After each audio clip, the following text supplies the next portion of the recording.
If you've been around this channel for even a moment, you know that I like two things: Pokemon and fighting games. So when Close Combat came to my attention in April, I was happy as can be to see what looked like the spiritual successor to the legendary fan game Pokemon Type Wild. Since then, I've made 2 videos on it that sing its praises, with its fun gameplay, interesting character choices, and fantastic training mode. But it's been a while since the last of those videos, and in that time, Close Combat has gotten even better, while the community around it continues to grow strong. If you're interested in checking out the game, I'll have its Twitter and Discord links in the description. This game is great for casual and competitive players alike, with more single-player modes on the way and an active online tournament scene.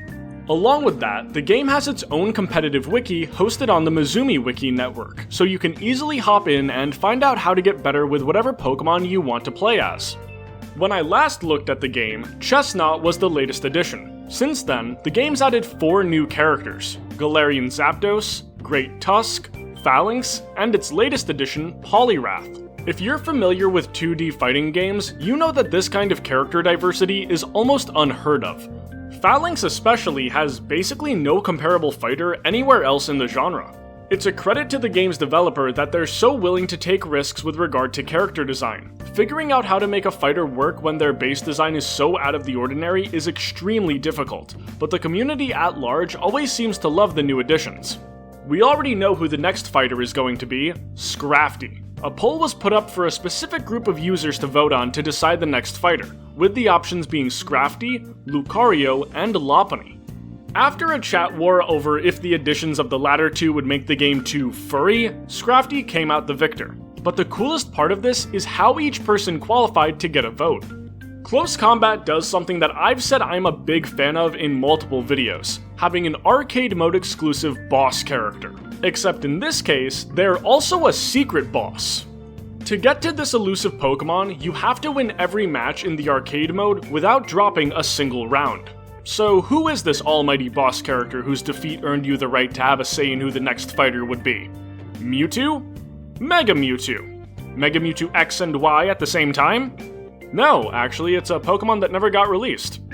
Atsuko Nishida was the designer of Pikachu, and in a 2018 interview, she revealed that Pokemon's mascot was meant to have another evolution in the Gen 1 games after Raichu, but was cut due to the space restraints on the Game Boy cartridges. We had this confirmed during one of the massive Pokemon beta leaks where this Pokemon's back sprite was found. Nishida said that it was going to be called Gorochu, sporting fangs and horns, along with having an appearance that made it look like a god of thunder. While its true design may be forever lost to history, fans were quick to mock up their own ideas of what it may have looked like, with this art by DeviantArt user FoxyAF being the most popular interpretation. Well, in an update, Gorochu was made the secret boss of Close Combat's arcade mode, The Path. Players were not told about this, as it's not to be found in any of the patch notes. But once one person found it, the floodgates were open and everyone started hunting to get their chance at facing a Pokemon that's never existed in an official release. The way you face Gorochu is pretty simple. Just complete the game's Path mode without dropping a single round. Then if you don't hit any buttons during your Pokemon's ending cinematic, Gorochu will strike a lightning bolt through it and give you the game's real final test. This was a test that took me days to pass.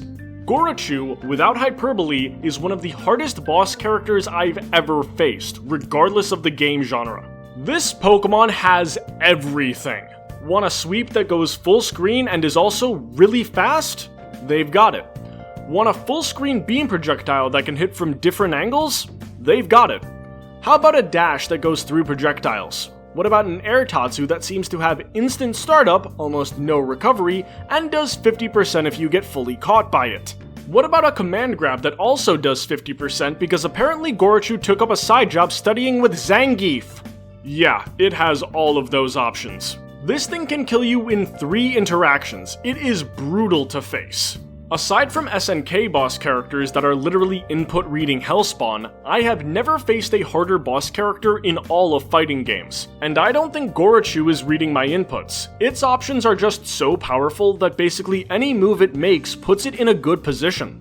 For reference, Cyber Akuma from Marvel Superheroes took me 10 tries to beat recently. But after an hour and a half on my first attempt at getting all the footage for this video, I was at a complete loss on how to handle Gorochu. Like, I was struggling to take a single round every 5 matches. A single round. It took me multiple days of trying and learning Gorochu to finally get a win against it. And here's the kicker. It's ridiculously easy to get to Gorochu. I completed the path completely lossless multiple times by just doing Blaziken's Fireball. The difficulty spike from the rest of the roster to Gorochu makes it feel like you're playing a different game. But I love it nonetheless. It's so cool to see this lost Pokemon get added as the game's secret final boss and truly feel like a god of thunder and fury. I pray that it never gets added as an official roster member, because it would break the competitive balance of the game to no end. Modders, however, seem to disagree with me, and here's where we get to the next fun part of the goings-on with close combat. Wanting to play as Gorochu instead of just against it, some modders have taken to ripping it onto the game's main roster and experimenting with it, putting out their own fan patches of the game with complete support of the main developer. They know they'll never be able to give the community every Pokemon we want on the roster, and support the modders that are experimenting with how other Pokemon would play. They've even outright said that they hope the modding scene will keep the game alive when they one day stop working on it. The main modder that added Gorochu as a playable fighter has since started running their own polls on which Pokemon they should mod in next. At the time of writing this, it's between Gengar and Snorlax, 2 Pokemon that originally appeared in the Pokemon type Wild game. I'll post who won if this video comes out after that poll ends. Another modder has started working on adding Clefable to the game.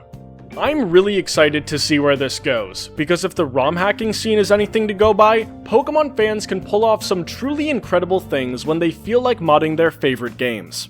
In the same way the Gen 3 games gave people a great base to make their own Pokemon RPGs, Close Combat has given modders a great foundation of core mechanics atop which to add the Pokemon they want to see square off in fighting game action. If any modders would like to rip ideas from my Pokemon type Wild Deluxe videos, feel free to. I would lose my mind if someone managed to add my Belgon, Shelgon, Salamence Evolution Fighter idea. Or my idea for a Grass Whistle Nuzleaf that's a combination of Ibuki, Remy, and Makoto from Third Strike.